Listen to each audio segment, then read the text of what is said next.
Have you ever agreed to something and later asked yourself, wait, how did I fall for that? Whether it's buying that extra item at checkout or agreeing to plans you didn't want. We've all been there.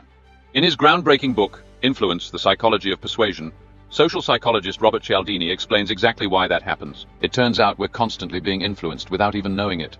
This isn't just about clever marketing tricks. It's about understanding the deep, unconscious forces driving your decisions.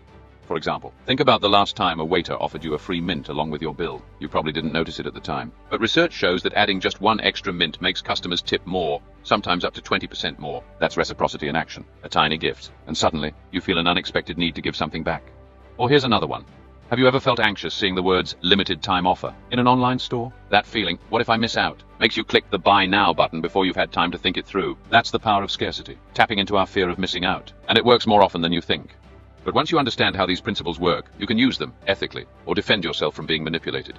Stick with me for the next few minutes, and I'll break down the 6 principles of influence Cialdini uncovered. Tools that shape nearly every interaction in your life, from business to friendships. Principle 1. Reciprocity. The need to repay favors. We hate feeling indebted. That's why when someone gives us something even unasked for, we feel pressured to give back. Ever wonder why salespeople are so friendly? It's not just good manners, it's strategy. A warm smile or a personal compliment creates a sense of obligation. If they're being kind, we feel a subtle need to reciprocate by making a purchase. In diplomacy, the same principle applies. Being friendly helps foster goodwill, which can lead to smoother negotiations and better deals. Both parties feel compelled to return the other's kindness, even in complex political situations. Principle 2. Scarcity. Fear of missing out, FOMO. When something is limited or rare, it suddenly becomes irresistible. Why do sales increase when customers hear only 2 left in stock? Because scarcity triggers urgency. We're wired to think that if something is rare or running out, it must be valuable. This is also why products marketed as limited editions sell faster, even when the difference from regular products is minimal.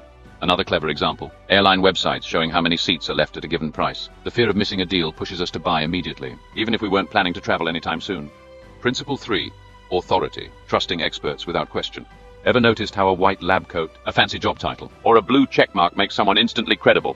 This is why we tend to trust advice, even when it comes from people who might not be qualified. On social media, fake doctors often market bogus health products like miracle pills or detox teas. Despite having no real medical background, they sell massive quantities by projecting authority through lab coats or testimonials. This shows just how easily people follow someone they believe is an expert, whether or not the authority is real. Principle 4. Consistency. We stick to our commitments. Once we say yes to something small, we're more likely to keep saying yes, escalating our actions to stay consistent. Charities use this well. First, they'll ask you to like or share a post on social media. Once you've done that, they know you're more likely to donate later, because you've already shown public support. Small commitments like these snowball into bigger ones, because we want our actions to stay consistent with what we've done before.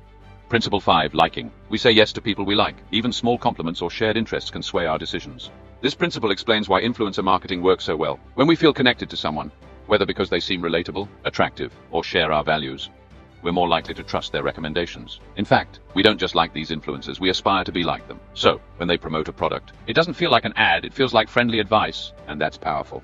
Principle 6. Social proof. Following the crowd. Think about how often you rely on product reviews, testimonials, or phrases like bestseller to make a decision. But here's the catch. Just because many people are doing something doesn't mean it's the right thing. We're often influenced by the crowd, even when the behavior isn't ideal. History is full of examples, like stock market bubbles, where thousands of people invest irrationally because everyone else is doing it. Social proof is powerful, but it's not always a sign that we're making the best decision. Now that you know these 6 principles, you have 2 choices. Use them wisely, or protect yourself. These tools can strengthen your business strategies and relationships. But used dishonestly, they backfire and destroy trust. Recognizing when someone is trying to manipulate you helps you hit pause and make decisions consciously. The art of persuasion isn't good or bad, it's a tool. The key is how we use it. So, how do you apply this in real life? I'll give you 2 simple tips. One for making someone say yes, and another for negotiating a raise. If you want to increase your chances of getting a yes from someone you like, start with something casual, like suggesting a quick coffee together. This taps into consistency. Once they say yes to a small invitation, they're more likely to agree to bigger plans later, like dinner or a concert. Small steps build momentum. When negotiating a raise, gather evidence like performance metrics or project results before your meeting. This activates the authority principle. Presenting yourself as an expert strengthens your case. Also, remind your boss of the extra effort you've put in. This leverages reciprocity. If you've gone above and beyond, it's only fair they recognize your contribution. Thanks for watching. Subscribe to our channel. We'll be back soon with more videos to help you gain deeper insights and expand your perspective.